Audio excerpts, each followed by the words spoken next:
Pakistan cricket team और शिकस्त का नाता इस किस्म का बन चुका है कि जैसे किसी भी मूवी में हीरो और विलन का होता हो।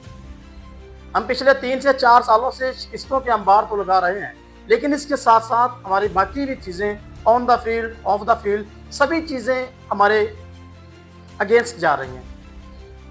ये बात होती है 2022 से। 2022 में हमें जिम्बाब्वे ने हराया, फिर 2023 में हमें इंडिया के मैदानों में अफगानिस्तान उछाड़ देती है।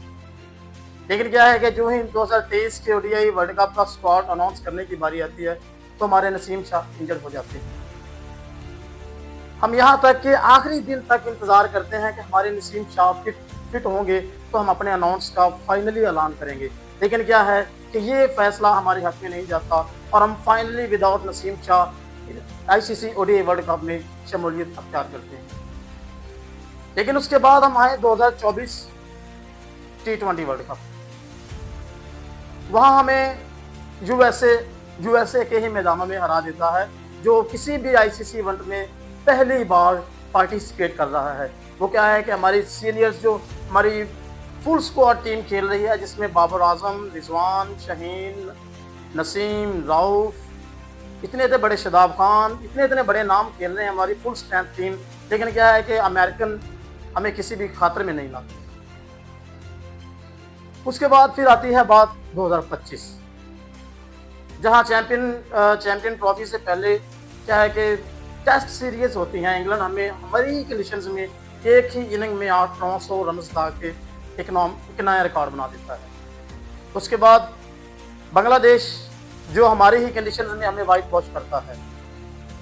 सबसे बड़ी बात, इब्तनाक बात है हमारे लिए।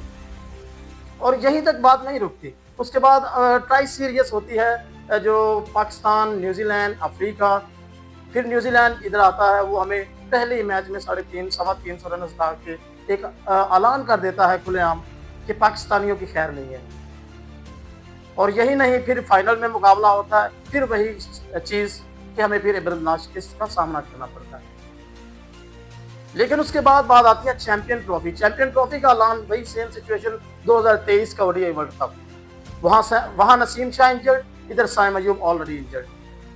हम फिर उसी कश्मकश में लग जाते हैं कि कब हमारे साइम अयूब फिट हों, कब हम अपने स्क्वाड का फाइनली ऐलान करें। लेकिन क्या है कि आखिरी दिन तक हम अपना फाइनल स्क्वाड ऐलान करने से कासिर रहते हैं, क्योंकि हमारे ओपनर साइम अयूब तो फिट नहीं हुए। लेकिन उसके बाद हम देखें तो हम साइम अयूब के बगैर ही चैंपियन ट्रॉफी में शमूलियत अख्तियार करते हैं। जब अपना पहला ही मैच खेलते हैं तो न्यूजीलैंड फिर से हमें 330-20 रन दाग देता है इफ्तिताही मैच में। सोचें, अगर आप अपनी ही कंडीशंस में खेल रहे हैं, अपनी ही होम ग्राउंड पे, अपने फैन क्राउड के साथ, तो आपको कोई भी टीम ऊपर से आके इस किस्म का प्रदर्शन देती है तो फिर आपकी खैर नहीं होती। और उससे बड़ी बात यह है कि जब हम चेज करने जाते हैं तो तब फ़खर जमान इंजर्ड के साथ जाते हैं, क्योंकि फ़खर जमान ऑलरेडी फील्डिंग के दौरान इंजर हो चुके हैं। वहाँ हमें शिकस्त होती है। लेकिन उसके बाद जो मैच होता है पाकिस्तान वर्सेस बांग्लादेश, वो ड्रॉ, फिर इंडिया के खिलाफ इंडिया हमें एक बार फिर मात देता है। वो क्या है कि जो खिलाड़ी फॉर्म में ना हो उसे पाकिस्तान के खिलाफ आप एक मौका दें, वो अपनी फॉर्म वापस ले आएगा। यही कुछ सीन है पाकिस्तान का बाकी प्लेयर्स के साथ। हम बात कर रहे हैं the one and only Virat Kohli की, जिसने एक बार फिर हमें सेंचुरी दाग के ऐलान कर दिया कि मैं अभी भी इंटरनेशनल क्रिकेट खेल सकता हूँ। लेकिन बात यहीं तक नहीं रुकती।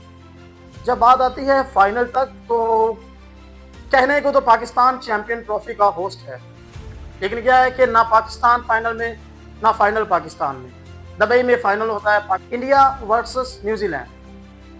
कहने को तो पाकिस्तान होस्ट था, लेकिन फाइनल में क्या है कि जब वो सेरेमनी होती है तो वहाँ पाकिस्तान का एक भी नुमाइंदा आपको नज़र नहीं आता।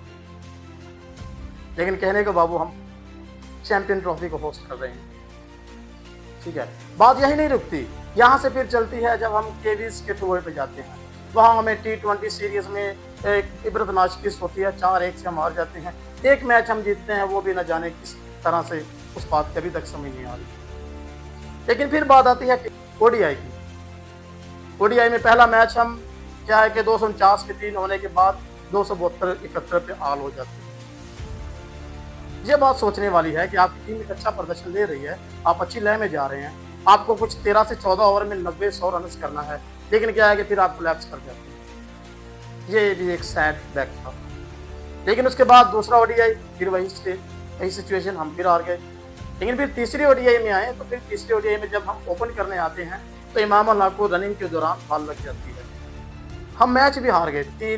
जो ओडीआई सीरीज थी वो 3-0 से हमें क्लीन स्वीप हुआ।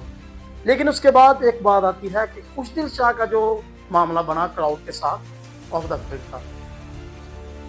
देखा जाए तो पाकिस्तान और शिस्त का नाता तो बन चुका है, लेकिन इसके साथ साथ कुछ और भी बलाएं हैं जो हमारा पीछा छोड़ने का नाम ही नहीं ले रहे, जिसमें फिटनेस मसाइल हो गए, जिसमें क्राउड के साथ थोड़ा बहुत मामला, लड़ाई झगड़ा, फाइट वगैरह, ये सभी मामले हमारे साथ चल रहे हैं। जो है कि बड़ा इवेंट आता है, हमारा स्टार होता है, जिससे हमें उम्मीदें होती हैं, वो हमारा खिलाड़ी इंजर्ड हो जाता है।